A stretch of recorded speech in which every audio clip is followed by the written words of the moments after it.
할렐루야! 할렐루야! 지난 한 주간도 평안하셨습니까? 지난 한 주간도 행복하셨습니까? 우리 모두가 이 건강한 모습으로 이 예배 자리에 함께 할 수 있는 것, 우리의 삶에 있어서 가장 큰 은혜이며 기쁨임을 믿으시길 바랍니다. 건강의 문제로, 또 여러 가지 삶의 문제로, 또 자연의 재해로 일상을 보내지 못하시는 분들도 얼마나 많습니까? 또 여러 가지 이유로, 여러 가지 사정으로 또 이 은혜로운 예배 자리에 함께하지 못하는 분들도 얼마나 많습니까?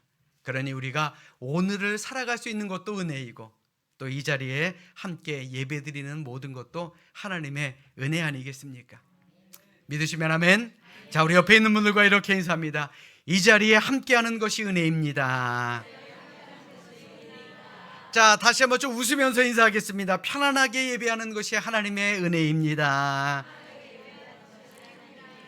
그래, 이 자리에서 우리가 은혜롭고 평안하게 기쁨으로 예배드릴 수 있는 것만으로도 하나님의 은혜이자 또 감사할 조건임을 기억하시고, 이번 한 주간도 삶의 기쁨과 감사와 사랑이 가득한 여러분들 모두의 삶이 될 수 있기를 주님의 이름으로 축원합니다. 지난주 우리를 참 놀라게 만든 사건이 있었죠. 지난 6일 튀르키예와 시리아에 큰 지진이 있었습니다. 정말 많은 사람들이 지진의 피해를 입었고요, 또 많은 사상자들이 발생된 그런 사건이었습니다. 뉴스를 보신 분들 잘 아시겠지만 아직까지도 여전히 여진이라는 게 남아있고, 그리고 복구가 그리 쉽지 않다라는 것 아마 여러분들도 잘 알고 계실 것입니다. 이러한 사건 사고 앞에서 정말 위로와 도움이 필요한 사람들이 얼마나 많겠습니까? 또 그들에게 말 한마디가 얼마나 중요하겠습니까? 그런데 뉴스를 보니까 튀르키예 에르도안 대통령이 했던 말이 좀 문제가 되더라고요. 뭐라고 얘기했느냐? 지진은 대비가 불가능하다라는 말을 했습니다. 생각해보면 이 말은 틀린 말이 아닙니다. 한번 생각해 보십시오. 지진이 언제 일어날지, 또 얼마나 크게 일어날지, 어떻게 일어날지 알 수 있는 사람이 어디 있겠습니까? 대비는 힘들고 불가능한 일이죠. 그러나 피해를 입은 국민들이 대통령에게 듣고 싶은 말이 과연 무엇이었을까요? 제가 최선을 다하겠습니다. 다른 나라의 지원과 도움을 받도록 노력하겠습니다. 국민 여러분들도 잘 이겨내시고 저도 열심히 노력하겠습니다. 이 말 아니었겠습니까? 그러나 이 말을 못했다라는 것이죠. 제가 그 뉴스를 보면서 말 한마디로 천냥빚을 갚는다라는 말이 있는 것처럼, 반대로 말하면 말 한마디에 천냥빚을 질 수도 있다라는 것, 우리는 이것을 기억해야 된다라는 사실을 깨닫게 되었습니다. 자, 여러분들의 입에서는요, 좋은 말, 선한 말, 남을 아껴주고 사랑해주고 세워주고 또 기쁨을 주는 그런 좋은 말만 하는, 그래서 우리가 천냥빚을 갚는 그런 사람들 모두가 될 수 있기를 주님의 이름으로 간절히 축원합니다. 빚을 지는 게 좋아요? 빚을 얻는 게, 빚을 지는 게 좋아요? 갚는 게 좋아요? 둘 다 안 지는 게 좋죠. 자, 그렇다 그래서 우리가 좋은 말 하는 것, 우리는 빚을 그 사람들에게 나눠주는 겁니다. 그래서 우리 모두가 정말 천냥빚을 지지 마시고 천냥빚을 갚는 그런 심정으로 좋은 말만 하며 사는 우리 모두가 될 수 있기를 주님의 이름으로 축원합니다. 자, 우리 성경을 높이 들고 우리의 믿음을 고백합시다. 자, 우리 큰 소리로 우리의 입술로 고백합니다. 저는 예수 믿어 구원받았습니다. 저는 예수 믿어 하나님 자녀 되었습니다. 저는 예수 믿어 천국 백성 되었습니다. 하나님께서 선물로 주신 오늘 하나님 말씀으로 가르침을 받습니다. 눈을 열어 죄의 법 안에 있는 놀라운 진리를 보고 깨닫게 하소서. 아멘으로 순종하여 하나님께 영광 돌리는 삶이 되게 하소서. 아멘. 고백한 대로 사시는 여러분들 모두가 되시기를 주님의 이름으로 축원합니다.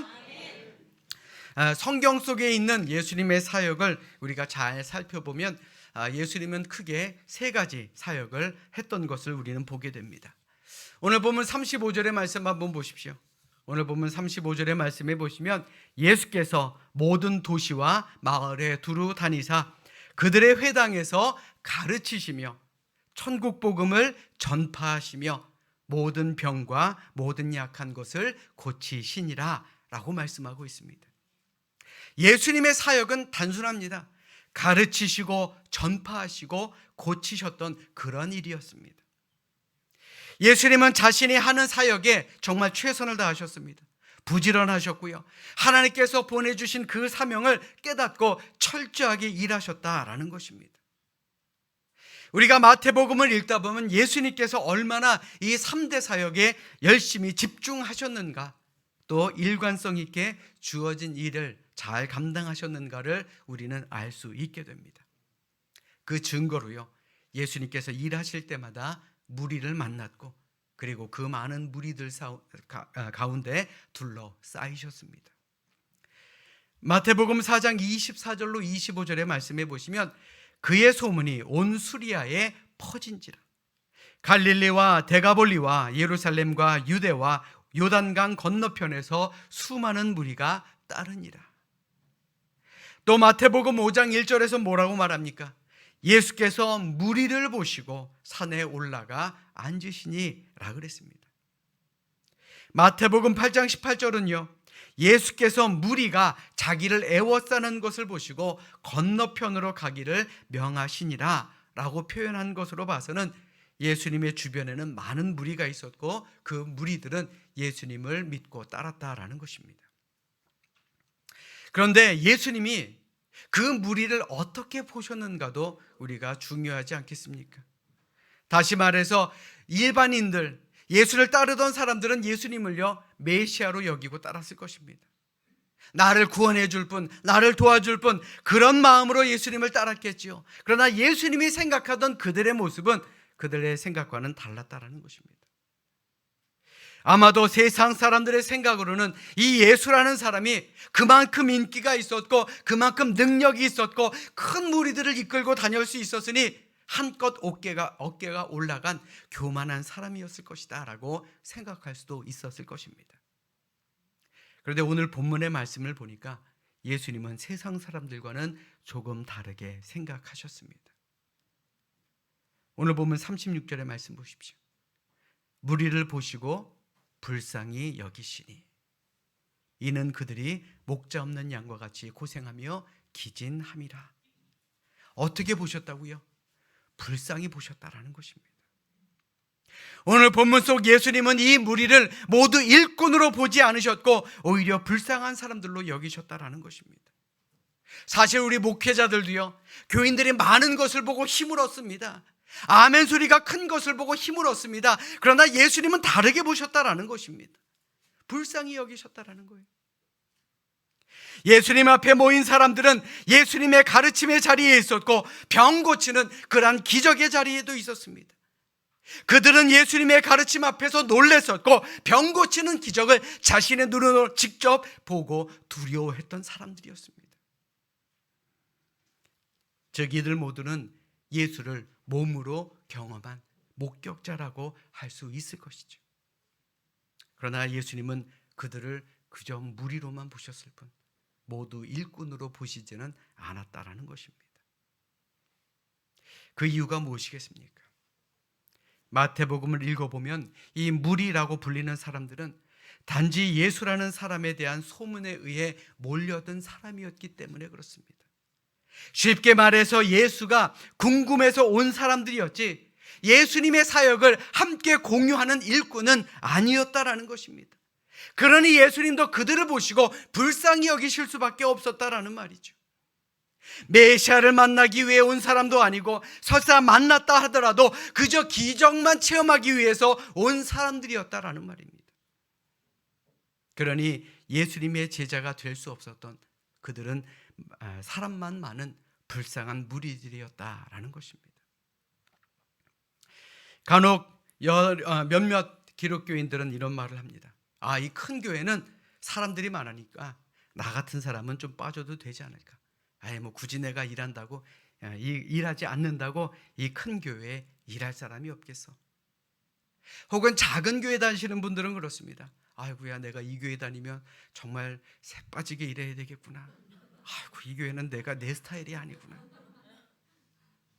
절대 그렇지 않습니다. 사람이 많다고 적다고 일꾼이 많거나 적은 것이 아닙니다. 예수님도 말씀하시잖아요. 오늘 37절에 뭐라고 말씀하십니까? 무리는 있으나 일꾼이 적다라고요. 사람들은 많은 것 같은데 정말 정작 쓸만한 일꾼은 없다고요. 그래서 예수님께서는 12제자를 부르신 것입니다.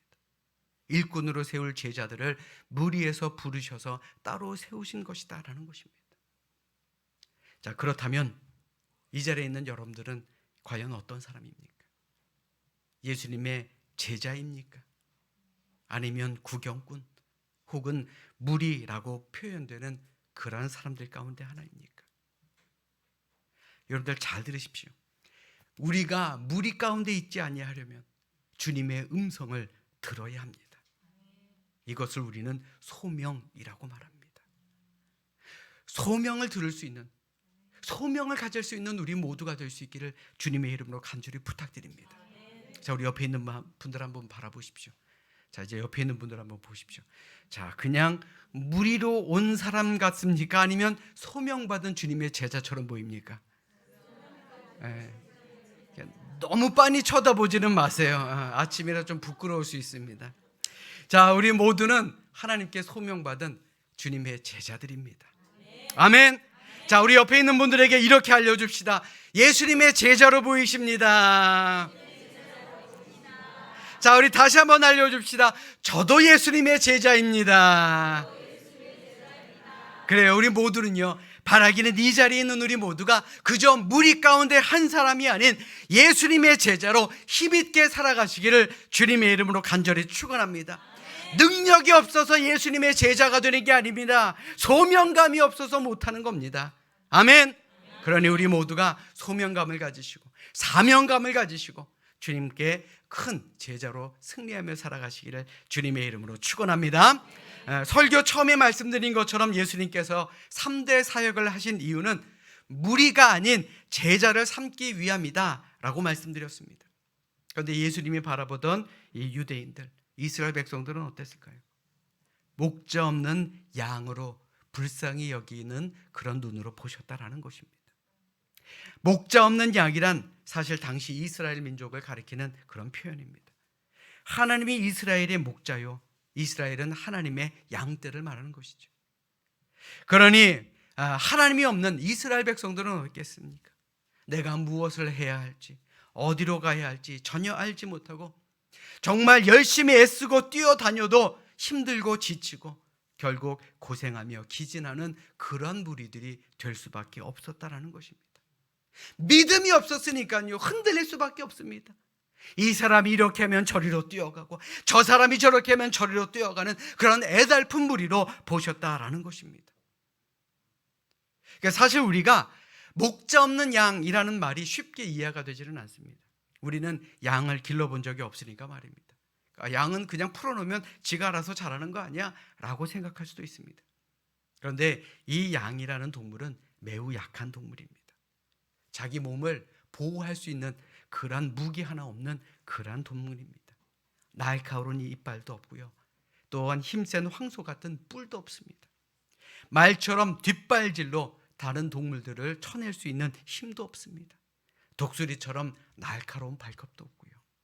그러니 조그마한 비탈길도 잘 올라가지 못합니다. 게다가 겁도 많은 동물입니다. 더욱이 양은 매우 어리석은 동물이죠. 매일 먹는 풀임에도 불구하고 이게 먹을 수 있는 풀인지 먹을 수 없는 풀인지도 구별하지 못한다 그럽니다. 심지어 자기가 매일 다니던 그 길임에도 불구하고 집으로 돌아오는 방법도 모른다 그럽니다.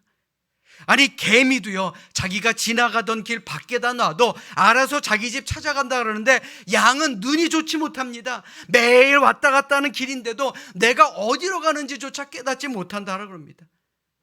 그러니 목자가 없으면 너무나도 쉽게 잃어버리는 것이 바로 이 양이다라는 것이죠. 그렇다면 이 양들을 치는 목자의 임무가 무엇이어야겠습니까? 안전한 길로 그들을 인도해 주어야 합니다. 독초와 목초를 구별해서 먹여야 됩니다. 가파른 언덕을 오를 때 뒤에서 밀어주기도 하며 맹수들이 덤비면 그들을 보호해 주기도 해야 합니다. 이것이 목자의 임무다라는 말입니다. 그런데 예수님이 말씀하셨죠. 목자 일은 양 같은 사람들이다 라고요. 이 뜻이 무엇일까요? 옛 중동에서는 오늘날 우리가 키우는 양과는 다르게 양을 키웠습니다. 목자 한 사람이 많은 양떼를 이끌고 산으로 올라갑니다. 그리고 짧으면 3개월, 길면 6개월 동안 이 산 저 산 다니며 먹을 수 있는 풀들을 그들에게 뜯어 먹이며 양을 기르는 것입니다. 자, 그런데 이제 문제가 생깁니다. 깊은 산속에 갔다가 목자가 병이 들기도 합니다. 혹은 불의의 사고로 목자가 죽기도 합니다. 그럼 이 양들은 어떻게 될까요? 집으로 돌아올 수 있겠습니까? 설상가상 맹수가 나타난다고 한번 가정해 봅시다. 그러면 양들은 죽자사자 도망갑니다.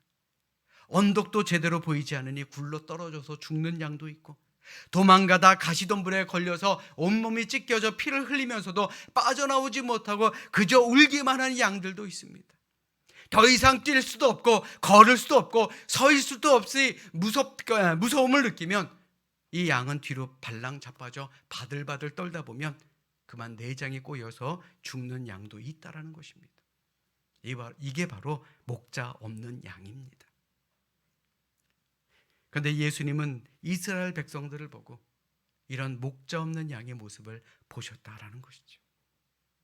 즉 영혼의 갈급함과 마음의 빈 곳, 천국의 소망, 메시아를 기다리는 그 마음, 그것을 모두 잃어버리고 이리저리로 왔다 갔다 하는 그 이스라엘 백성들의 모습을 보시면서 예수님은 그들을 목자 잃은 양으로 생각하신 것입니다. 여기에 구원의 소식이 있다면 이리 우르르, 저기에 기적을 베푸는 사람이 있다라고 하면 저리로 우르르. 이게 바로 이스라엘 백성들이었습니다. 그러니 수많은 무리 가운데서 온전한 하나님의 자녀, 예수님의 제자를 찾을 수가 있었겠느냐라는 말입니다. 사랑하는 여러분, 지금도 우리 주변에는 이러한 무리들이 참으로 많습니다.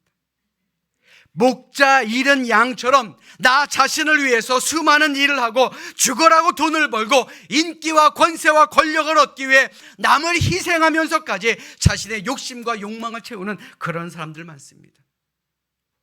그런데 이들의 삶의 목표는 그저 이 땅에서 끝나는 거더라고요. 예수님의 눈으로 이들을 보면 이들 역시도 목자 잃은 양처럼 그저 이리저리 휘청대는 사람으로 보이지 않겠느냐라는 말입니다. 이는 교회 안에서도 마찬가지입니다.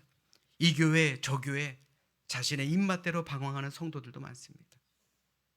이번 주는 이 교회 한번 가서 말씀 들어볼까? 저 교회 가서 말씀 들어볼까? 그러다 보면 정착을 못합니다. 주님의 제자가 되기가 어렵습니다. 물론 이런 현상은 목사들의 책임도 큽니다. 사꾼 같은 목사들도 많기 때문에 그렇습니다. 목자와 같은 목사들이 많이 없습니다. 그저 돈을 벌기 위한 사꾼 같은 목사들도 많기 때문에 그렇습니다. 그러나 여러분들이 있는 그 자리에서 여러분들이 열매를 맺지 못한다면, 진짜 예수님의 제자가 되지 못한다면 우리는 어느 교회를 가도 마찬가지 아니겠습니까? 여러분들이 심겨진 그 자리에서 열매를 맺어야 하지 않겠느냐라는 말입니다. 자, 우리 옆에 있는 분들과 이렇게 인사합니다. 심겨진 자리에서 열매를 맺읍시다. 자, 그래 한 번 인사하면 정없다 그랬어요. 자, 우리 두 번 인사하겠습니다. 이 교회의 큰 일꾼이 됩시다. 그래요. 능력이 많고 능력이 적은 것이 중요한 것이 아닙니다. 내가 가지고 있는 그 능력만큼으로 좋은 열매를 맺는 것, 그것이 하나님께서 우리에게 원하시는 삶의 모습이다라는 것입니다. 그러므로 바라기는 우리 여러분들 모두는 우리 심겨진 이 삼손교회에서 예수님께서 찾으시는 좋은 열매를 맺는 참된 일꾼, 즉 참된 예수님의 제자들이 되시기를 이 시간 주님의 이름으로 간절히 축원합니다. 자, 우리 따라서 합니다. 영혼의 구원자가 됩시다. 다시 한번요. 영혼의 구원자가 됩시다. 예수님이 여러분들을 이 자리에 불러주신 데는요, 영혼의 구원자가 되기 위해서 이 자리에 불러주셨다는 것입니다. 예수님을 만난 사람이 영혼의 중요성을 압니다. 영혼의 중요성을 체험한 사람이요, 다른 사람의 영혼을 위해서 기도하게 됩니다. 예수님이 공생의 기간 동안 만났던 사람들이 어떤 사람들이었습니까? 목자 없는 양같이 기운이 빠진 그런 사람들이었습니다. 자신의 존재의 의미, 생에 대한 애착도 가질 수 없는 사람들에게 예수님은 말씀을 가르치시고 천국을 전파하시며 그들의 병을 고쳐주시지 않았습니까? 이는 오늘을 사는 우리도 그렇게 살아야 한다는 겁니다. 우리가 영혼의 구원을 받은 그 확신이 여러분들에게 있으십니까? 그렇다면 여러분들도 전해야죠. 전파하셔야죠. 이웃의 상처를 고쳐주셔야죠. 그러므로 우리 모두는 예수님처럼 불쌍히 여기는 마음을 가져야 할 줄로 믿습니다. 한 영혼을 바로 세우고 책임을 지기 위한 그 눈물, 여러분들은 흘려보셨느냐라는 것입니다. 예수님의 그 눈물을 우리도 흘릴 수 있어야 한다라는 것입니다. 우리 주변에도 목자 잃은 양 같은 그러한 사람들이 너무나도 많기 때문에 그렇습니다. 그 사람들에게 가르치고 전파하고 뿐만 아니라 고치는 여러분들 예수님의 제자가 되시기를 주님의 이름으로 축원합니다. 요한 웨슬리 목사님과 함께 18세기 위대한 복음 설교가인 조지 휘필드 목사님은 설교할 때마다 그렇게 눈물을 흘리셨다 그럽니다. 사람들이 조지 휘필드 목사님을 보고 아이고 우리 목사님 왜 이렇게 저렇게 우나 라고 핀잔을 줬다 그럽니다. 그러자 그는 이렇게 말합니다. 여러분들은 내가 눈물을 많이 흘린다고 저를 책망합니다. 그러나 여러분들 자신을 위하여 울지 않으니 제가 여러분들을 대신해서 울지 않을 수 없습니다 라고 말했다라는 것입니다. 여러분들도 한번 생각해 보십시오. 이 시대의 많은 사람들은 경제적인 빈곤 때문에 가장 많은 눈물을 흘린다 그럽니다. 물질을 잃으면 다 잃는 것이다 라고 생각하기 때문일 것입니다. 또 이 시대를 살아가고 있는 우리 부모님들은 어떻습니까? 자녀 교육에 관심이 많죠. 내 자식이 보다 많은 지식을 얻을 수 있도록, 보다 높은 자리에 올라갈 수 있도록 많은 관심과 애를 쓰고 살아갑니다. 그런데 이웃 사람들의 영혼의 빈곤을 위해서 눈물을 흘리는 사람이 과연 몇이나 되겠습니까? 뿐만 아니라 자신의 자녀의 영혼을 위해서 열정과 사랑으로 기도하는 그런 부모가 참으로 많지 않은 것도 사실일 것입니다. 그러므로 우리가 영혼을 사랑하는 그 마음을 품기 위해서 먼저 우리가 예수 그리스도의 마음, 그 마음을 먼저 품어야 하지 않겠습니까? 그리고 이웃과 우리 가족들을 위해 더욱더 기도해야 되지 않느냐, 눈물을 뿌려가며 기도해야 되지 않겠느냐라는 말입니다. 우리 스스로에게 한번 물어보십시오. 여러분들 안에 영혼을 품는 열정이 있습니까? 그렇다면 지금이 기도할 때입니다. 눈물 뿌려가며 기도할 때입니다. 우리 옆에 있는 분들에게 이렇게 알려줍시다. 지금이 기도할 때입니다. 지금이 뭐 할 때라고요? 그렇죠. 눈물 뿌려가며 기도할 때입니다. 우리의 이웃과 우리의 가족들, 목자 이런 그 양과 같은 사람들을 위해서 우리가 눈물 뿌려가며 기도할 때가 바로 이때입니다. 아멘. 여러분들 잘 들으십시오. 내가 누구를 위해서 기도해 줄 수 있다라는 것 그 자체가 큰 복입니다. 기도하면요, 우리가 상상할 수 없는 일을 행하시는 분이 바로 우리 하나님이십니다. 내가 다른 사람을 위해서 기도하면 하나님은 나를 축복해 주십니다. 내가 다른 사람의 문제를 놓고 눈물 흘려가며 기도하면 하나님께서는 오히려 내 문제까지도 해결해 주시는 분입니다. 그러므로 우리 영혼을 위한, 영혼을 향한 그런 기도의 열정을 품고 기도하는, 응답받는 우리 모두가 될 수 있기를 주님의 이름으로 축원합니다. 우리 교회도 마찬가지입니다. 이러한 영혼을 품는 교회가 되어야 할 줄로 압니다. 뜨거운 눈물의 기도로 이곳에 있는 많은 영혼들에게 하나님의 사랑을 전하는 그러한 참된 교회가 될 수 있도록 여러분들 모두가 있는 자리에서 기도의 열매를 맺는 우리 모두가 될 수 있기를 주님의 이름으로 축원합니다. 아멘. 영혼을 살리는 의사라는 책에 나오는 한 의사의 이야기입니다. 개인 병원을 개원한 의사가 있었습니다. 그 의사의 기쁨은 늦은 밤 문을 닫고 모든 직원들을 다 퇴근시킨 다음에 금고 앞에서 그날 번 돈을 세면서 하루의 피곤을 잊는 것이었습니다. 그에게 있어서 매 순간의 관심은 바로 돈이었죠. 그러던 어느 날 책상 위에 쌓아놓은 돈을 보면서 열심히 세고 있던 그에게 문득 이런 생각이 듭니다.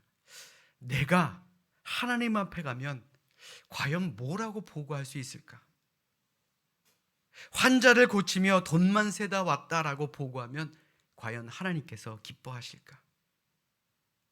그는 이런 생각을 하면서 얼굴이 뜨거워짐을 느낍니다.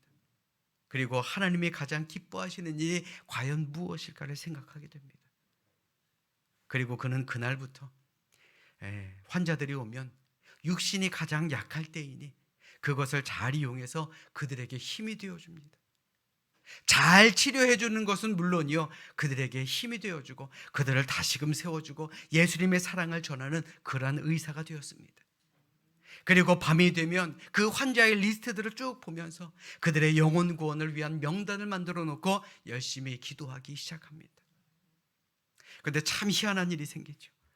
그가 사랑의 마음으로, 예수님의 마음으로 환자를 대하고 기도하면서부터 그에게 있어서 돈을 벌었을 때보다 더 큰 기쁨, 전도에서 한 영혼이 하나님께 돌아왔을 때의 그 기쁨이 자기가 열심히 돈을 벌 때보다 더 큰 기쁨으로 다가오더라라는 것입니다.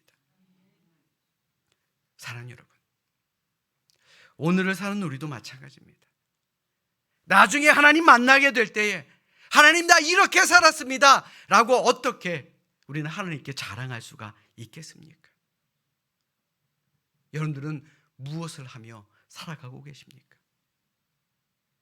사실 오늘 설교 말씀 토시 하나 기억하는 분들 분명히 없을 것입니다. 저도 여러분들이 토시 하나 빼놓지 않고 기억하면요, 저도 설교하기가 부담스럽습니다. 똑같은 얘기를 못하니까요.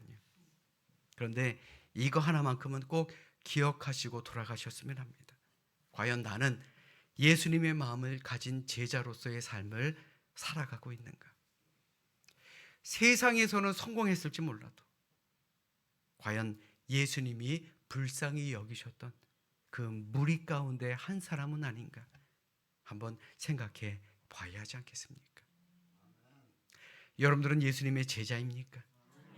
다시 한번요, 여러분들은 예수님의 제자입니까? 이 시간 진정으로 바라기는 이 자리에 있는 우리 모두가 무리가 아닌 제자로서 예수님의 마음을 품고 이웃을 섬기며 또 이웃을 사랑하며 믿지 않는 이웃들을 위해 예수님의 사랑을 전하는 그러한 간절한 전도자로 살아갈 수 있기를 주님의 이름으로 간절히 부탁드립니다. 뿐만 아니라 하나님이 기뻐하시는 그 영혼을 구하는 일에도 최선을 다하는, 여러분들이 심겨진 곳에서 좋은 제자의 열매를 맺어가는 우리 모두가 될 수 있기를 주님의 이름으로 간절히 축원합니다. 축원합니다. 기도하겠습니다.